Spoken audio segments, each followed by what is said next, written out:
My truck. My pride. My livelihood was being dragged away by order of the HOA.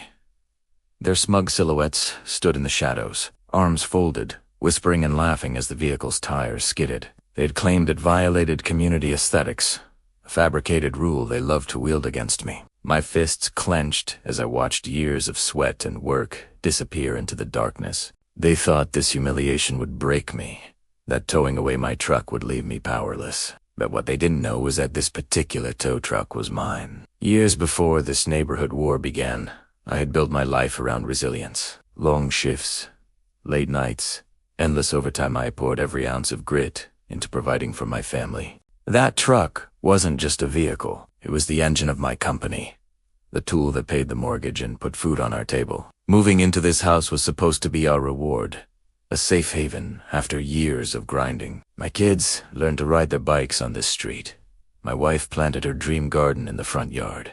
So when the HOA began circling like vultures, nitpicking paint shades and trash can placement, premedasta shed calm. But the night they targeted my truck, the very core of my business, the stakes became personal. Their first official letter of fines landed in my mailbox the next morning. Bold red ink screaming, $500 due immediately. The harassment intensified like a storm, gaining momentum. First came the warnings, taped to my door, flapping in the wind like taunts. Then the false accusations, oil stains on streets I never parked on.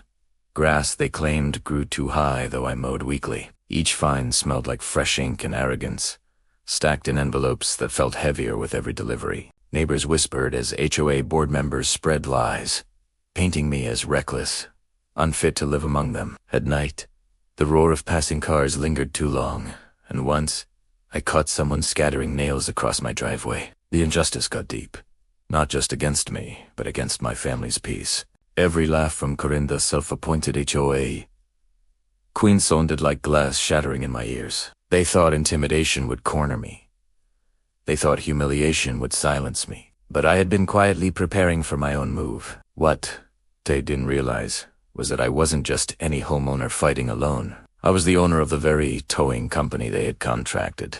Every truck, every driver, every set of keys under my authority. For weeks, I played their game, collecting letters, recording threats, gathering evidence of their fabricated rules. Behind the scenes, I spoke with my drivers, my lawyer, even local reporters curious about HOA abuse. Neighbors started noticing the patterns. Families tired of the harassment whispered support, slipping photos and testimonies into my mailbox. The HOA's confidence began to crack as rumors spread that something bigger was brewing. My plan wasn't just retaliation, it was exposure. The night I saw a news van idling down the street, I knew the tide was turning. The spotlight was shifting, and soon the HOA's secrets would be dragged out like their dirty laundry. Cornered, the HOA, struck with reckless desperation. They staged an emergency board meeting in Karen's backyard, torchlight flickering as they plotted. Their boldest move came the next morning.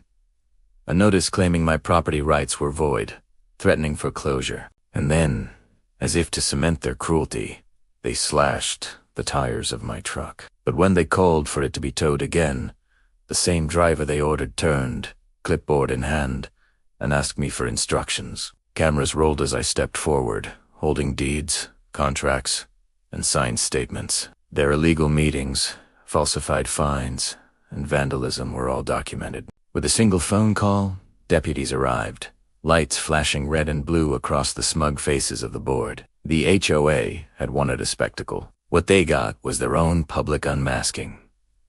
The aftermath was swift and brutal. The HOA president resigned in disgrace as police escorted Karen away in handcuffs for vandalism and fraud. Their empire of intimidation collapsed overnight, leaving behind only whispers and unpaid debts. Families once divided now gathered on lawns, relieved, free from tyranny. Property values rebounded, laughter returned, and my truck restored and gleaming stood as a symbol of resilience. For my part, I didn't just win back peace. I turned my experience into a community fund, helping neighbors fight similar injustices. What they meant as my downfall became the foundation of my strength. As the sun set over quiet streets, I leaned against my truck and smiled. Justice had prevailed. So, What would you do if your HOA came for everything you worked for? Have you ever faced a Karen this bold? Let me know and don't forget to subscribe for more HOA nightmares.